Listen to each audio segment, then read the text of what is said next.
Hello दोस्तों, मैं पूजा सक्सेना फिर से आपके सामने हाजिर हुई हूँ। जैसा कि आप जानते हैं कि हम बोर्ड एग्ज़ाम से पहले इम्पोर्टेंट क्वेश्चंस की प्रैक्टिस करा रहे हैं या यूँ कहें उनका रिवीजन करा रहे हैं। चलिए स्टार्ट करते हैं। आज की वीडियोस में मैंने आज 2 वीडियो अपलोड कर रही हूँ।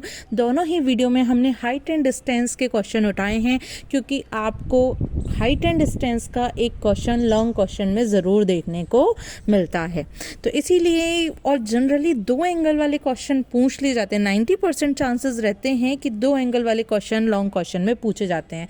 तो हम जो हाइट एंड डिस्टेंस में से क्वेश्चन उठा रहे हैं वो 2 एंगल वाले क्वेश्चन उठा रहे हैं। चलिए स्टार्ट करते हैं। समुद्र तल से 75 मीटर ऊंची लाइट हाउस के शिखर से देखने पर, भैया एक लाइट है, सबसे पहला काम क्या करना है? सबसे पहला काम हमें ये करना है कि हमें डायग्राम बनाना है। डायग्राम हमारा बन गया, इसका मतलब 1.5 नंबर तो हमें यहीं मिल गया। समुद्र तल से 75 मीटर ऊंची लाइट, तो भैया ये समुद्र है नीचे का और ये 75 मीटर ऊंची लाइट है।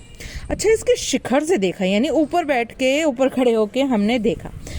देखने पर 2 समुद्री जहाज़ों के अवनमन कोण, भैया एक जहाज़ हमने यहाँ मान लिया, जहाज़ है, एक जहाज़ हमने यहाँ मान लिया।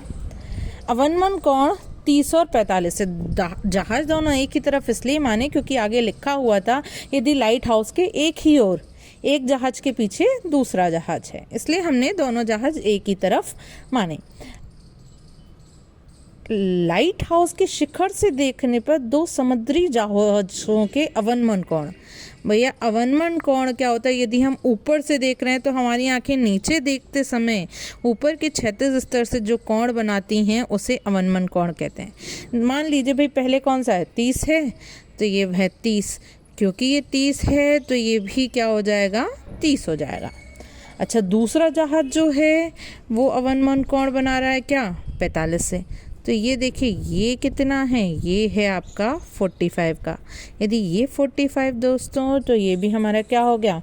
45 ही हो गया। अब हमने नाम दे दिया A, B, C, D।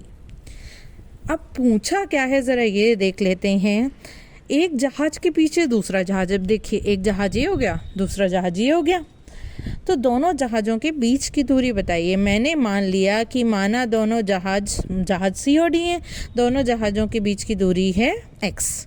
तो मैंने ये भी मान लिया कि जो लाइट हाउस का जो नीचे का पाद हैं, जिसको हम बोलते हैं पैर, वो पहले जहाज़ से क्या डिस्टेंस पर है? y डिस्टेंस पर है। ये भी मैंने कंसीडर कर लिया, मान लिया। चलिए अब क्या करते हैं, एक बार तो हमने ले लिया समकोण त्रिभुज ABC, तो समकोण त्रिभुज का ही साइन बनाएंगे। समकोण त्रिभुज ABC में, समकोण त्रिभुज ABC में मैं क्या कहूँगी? देखिए लंब और ये आधार, तो क्या लेते हैं? tan लेते हैं। 90% क्वेश्चंस में हाइट एंड डिस्टेंस के 10th लेवल पे हम tan ही लेते हैं। tan कौन सा एंगल है? 45, तो 45 लंब बटे आधार यानी 75/y। अब क्योंकि tan 45 की वैल्यू 1 होती है, तो ये हो गया 1 = 75/y, या कहीं कैंची गुणा कर दिया तो y बराबर 75। ये सब मीटर में है तो y बराबर 75, यानी ये डिस्टेंस भी 75 ही है। अब मुझे ये डिस्टेंस नहीं निकालनी थी, मुझे दोनों जहाज़ों के बीच की दूरी चाहिए थी, यानी मुझे x चाहिए था। अब क्या किया मैंने? एक बार ले लिया समकोण त्रिभुज ABD में, समकोण त्रिभुज ABD में, तो ये हो गया मेरा, ये पूरा त्रिभुज लिया, तो कौन है इस बार? 30। tan 30 बराबर लंब हो गया 75 और आधार ये पूरा हो गया ABD में, तो हो गया x + y।